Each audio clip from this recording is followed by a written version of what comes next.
Colorado now ranked the third most expensive state in the country to live in, and our high cost of housing, one of the big reasons. We rank between 48th and dead last in housing affordability.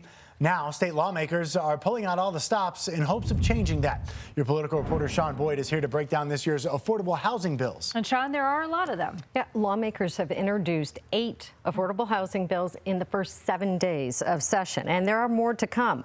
Both Democrats and Republicans say increasing the state's affordable housing stock is a top priority, but it's clearly easier said than done.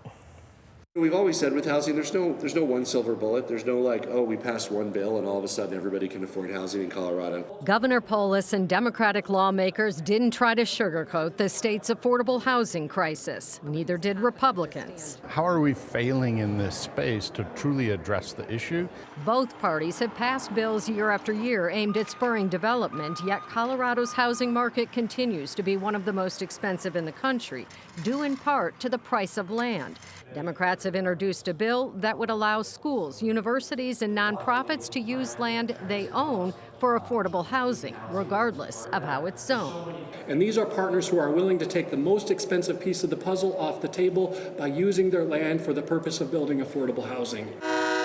Democrats are also creating millions of dollars in new tax credits to spur affordable housing around transit hubs. Lifting these unnecessary restrictions and allowing counties to offer more affordable housing solutions is a no-brainer. There are also bills aimed at helping specific communities like teachers and first responders. A bill by Republican Representative Max Brooks would dedicate 10% of an existing tax credit for Coloradans with intellectual and developmental disabilities. Their parents want to make sure that as they pass, that there's going to be a home, there's going to be a place, there's going to be an independent purpose for their children. Both Republicans and Democrats are behind a bill that would give counties more flexibility in how they use affordable housing tax credits, while Senate Minority Leader Cleve Simpson has a bill to provide more flexibility regarding Proposition 123 money. He says the income threshold is so low, teachers in his rural district don't qualify. We're missing an amazing opportunity.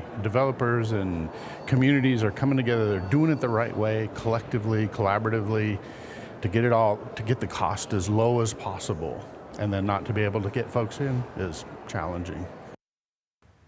The most controversial housing bill so far is the measure that allows certain entities like schools to build housing on their land regardless of local zoning. The bill failed last year, but Democrats are bringing it back, saying the price of land in Colorado has risen 174% in the last decade. The Colorado Municipal League adamantly opposes the bill, saying it allows certain groups to bypass thoughtful, local, comprehensive plans made with residents' input. And as I've reported, several cities are suing the state over laws passed last year that they say usurp local control. Certainly not the last. This will be a battle again. I was just about to say, certainly not the last we've heard of this. Thanks, Sean.